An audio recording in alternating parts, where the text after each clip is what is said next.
Faustina, ikaw ay natatangi sa akin. Pinipili kita para ipalaganap ang aking mapagpalang awa.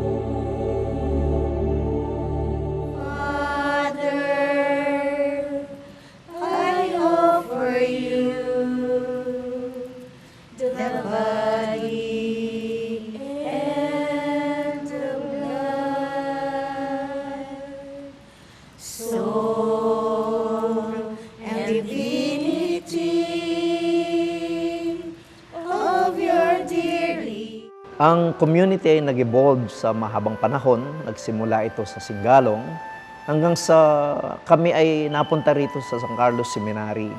Dito na umusbong ng husto ang ating ministry. Ang pangunahing gawain sa ngayon ng community ay ang pagpapalaganap ng Divine Mercy sa pamamagitan po ng aming programang Divine Mercy on the Block. Ito po ang tawag namin sa paglilipat ng imahen ng Divine Mercy sa bahay-bahay o bawat pamilya. Sa pamamagitan nito ay naipapakilala namin ang debosyon at ang paanyaya ng Panginoon sa pagbabago at pagbabalik loob. Sa ngayon po ay meron kaming 82 organisadong grupo na naglilipat at nagpapakilala na mabathalang awa ng Diyos. Sa kasalukuyan po, meron kaming 7,000 at mahigit na pong nalipatan. Hindi lang po dito sa Metro Manila, kundi umabot na rin po kami as far as Cebu, Bacolod, Pampanga, at meron na po kami bagong-bagong gawain ngayon sa Bataan. At hindi lang po sa Pilipinas, kami rin po ay may mga ilang workers at nasimulan na rin gawain sa United Arab Emirates at of course po sa Vietnam.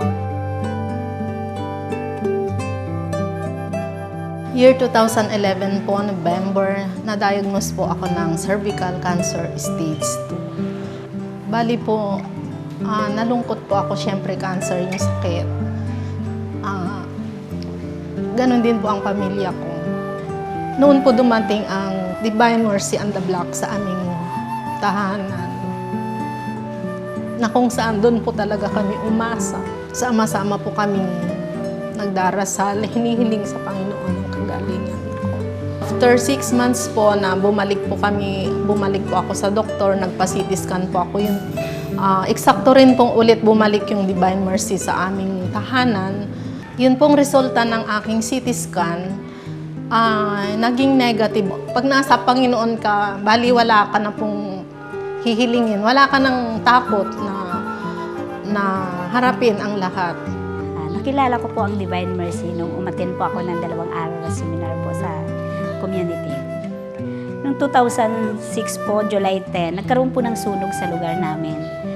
Ang ginawa ko po noon, humarap po ako sa altar. Unang ginawa ko po, sabi ko, Panginoon ko, wag mo kaming pababayaan. Alam ko, yung pangako mo na, hindi mo pababayaan mga taong magtitiwala sa'yo. Maya-maya pa pagdilat ko, sobrang kinilabutan ako nung makita ko yung direksyon ng apoy.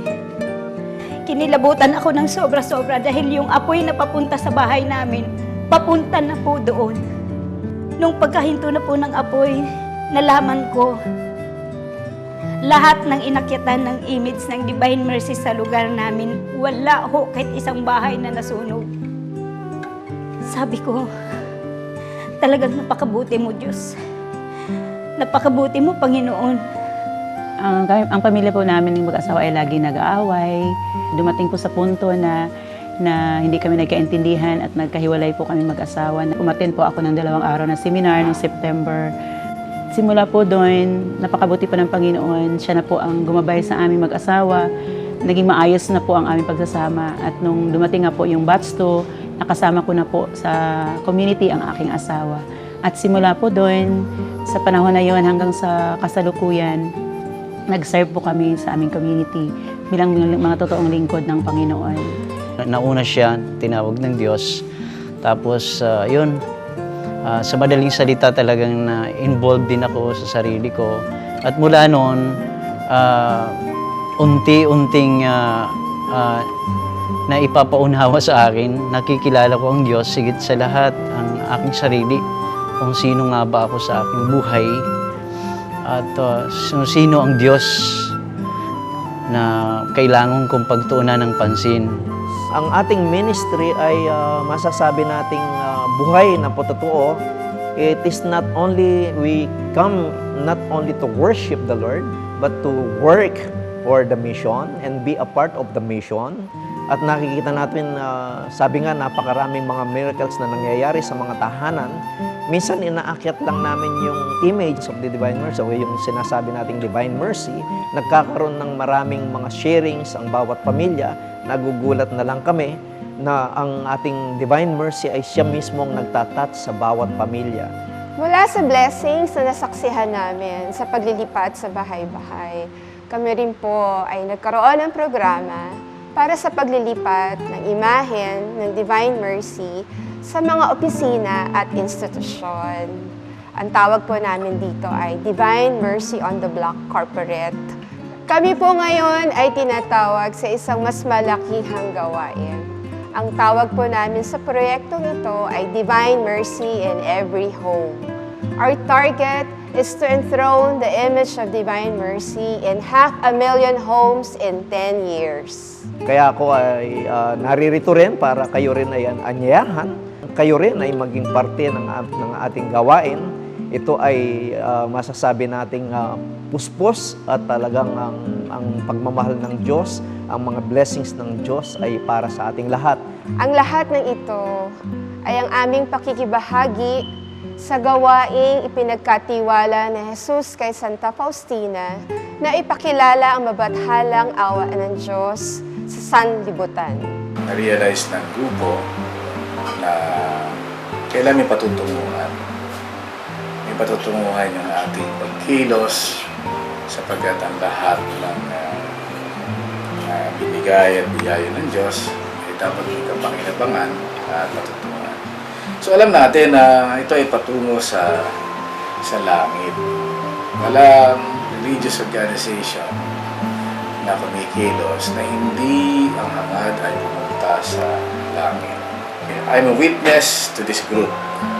I can testify and be a witness na these friends of Divine Mercy for the past 16 years, they want to be involved because they answered the call of Pope John Paul II. They answered the call, invitation of Saint Faustina. They answered the call of Jesus, the King of Mercy. Itong mercy na ito ay makarating sa lahat ng nangangailangan ng awa at habag ng Diyos na nais niya na makasama sa langit. So, what I would say, join the friends of Divine Mercy, and you will experience heaven on earth. And our mission is to bring Jesus, yes, in every home, in every family. As the Holy Father said, the crisis of faith today ay nakaugat and it is rooted sa crisis ng family. Kaya nga, we have to save the family. And how do we save the family? Well, by bringing Jesus, the Divine Mercy of the Father, into every home, into every family. So, and apostles, messengers, propagators, we will be the means so that this Divine Mercy of God may reach the hearts of every soul.